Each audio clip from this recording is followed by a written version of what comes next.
On the windswept cliffs of San Francisco once stood a colossal glass and iron kingdom, the Sutro Baths, the world's largest indoor swimming resort, and a marvel heralded as the eighth wonder. Built by visionary Adolf Sutro in 1896, this palace boasted 7 pools filled straight from the Pacific, wild animals, and relics from every continent, a dream open to all. Yet now, only shattered concrete and sea air remain. Its fiery destruction in 1966 erased nearly every trace and left behind decades of rumors, suspicion, and an enduring question. What really happened to the Sutro Baths, and how did a symbol of ambition vanish so completely? To find the answer, we have to start at the heights of glory before the cracks began to show. Adolf Sutro was not a man who thought small.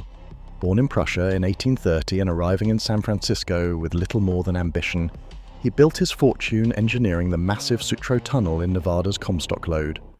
By the 1890s, he had turned his sights to the city's wild western edge. His dream was far more than a swimming pool. Sutro imagined a palace where anyone, rich or poor, could experience the wonders of science, leisure, and the natural world, all under one glass roof. Construction began in 1894, and what rose from the cliffs was staggering. The Sutro Baths opened in 1896, offering 7 pools, 6 filled with salt water, 1 with fresh water, each at a different temperature, refreshed twice daily by ocean tides. A system of tunnels and pumps designed by Sutro himself drew thousands of gallons from the Pacific, cycling the water through the pools and back out to sea. Even by today's standards, it was an engineering marvel.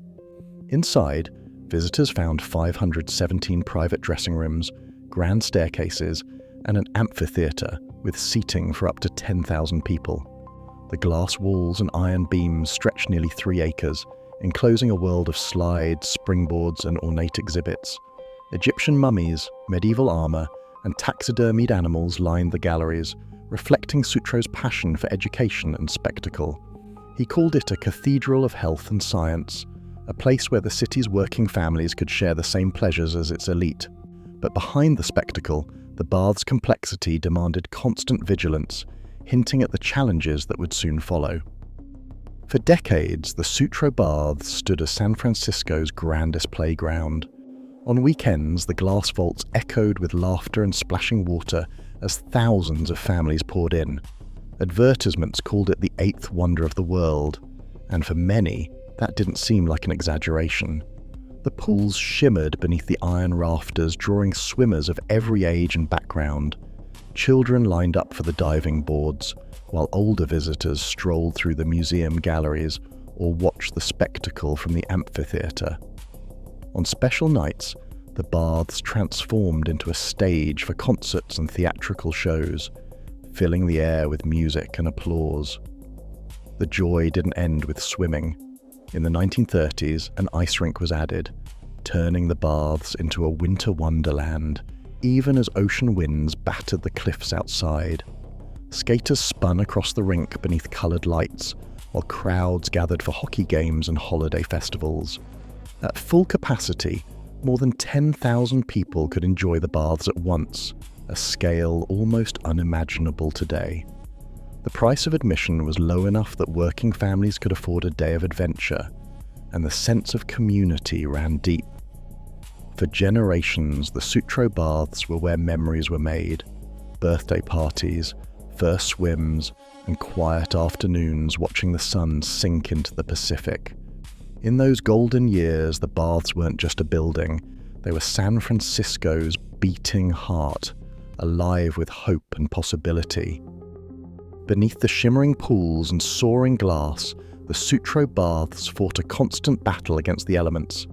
Salt water, drawn in twice daily by pumps and tunnels, ate away at iron beams and machinery. Maintenance logs from the early 1900s tell of pumps breaking down so often that crews kept spare parts on hand year-round. In the winter of 1907, storms hurled debris through skylights, shattering glass panels and flooding the lower galleries.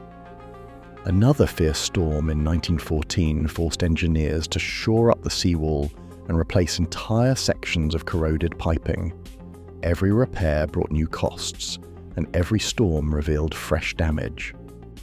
Engineers recorded rising concerns about the structure's long-term survival, noting that rust crept along the beams faster than they could paint or patch. Even during the busiest years, the baths were never truly free from crisis. Each technical fix only bought a little more time. The grandeur that dazzled visitors masked a fragile core, leaving the owners with a growing sense of unease as the bills piled up and the ocean pressed in. By the early 1930s, the grandeur of the Sutro baths was giving way to empty corridors and echoing footsteps.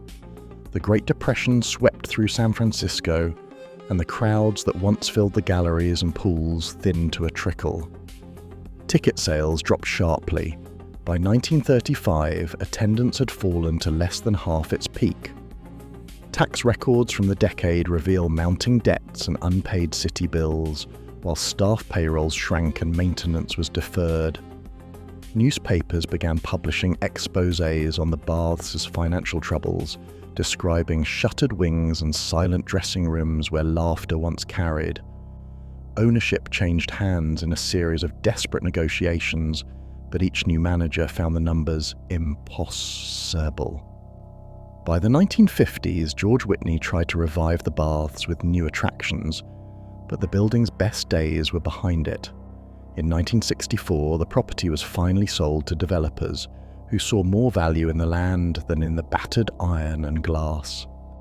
The sale was finalized as the city braced for another transformation, and the bath's fate slipped from the hands of those who had cared for it longest. Flames erupted on a Sunday afternoon, just as demolition crews were gutting the last of the Sutro baths. Smoke billowed from the northwest corner, twisting up into the sky and drawing a crowd that swelled to the tens of thousands within an hour. Sirens echoed along Point Lobos as 200 firefighters raced to the scene, their trucks weaving through a maze of onlookers and stalled cars. By the time the first hoses hit the glass and iron, the fire had already jumped floors, feeding on dry timbers and demolition debris left behind. High winds off the Pacific fanned the blaze, sending embers raining down on nearby rooftops and forcing evacuations as far as the cliff house. For 8 straight hours, crews battled the inferno, but the old structure collapsed in on itself, glass shattering and beams twisting in the heat. Eyewitnesses described the roar of fire and the strange chemical tang in the air. The official reports listed arson as the cause, but the ignition point was never found. In the end, nothing remained but scorched concrete and unanswered questions. Insurance adjusters arrived just days after the fire, surveying a landscape of twisted metal and scorched concrete.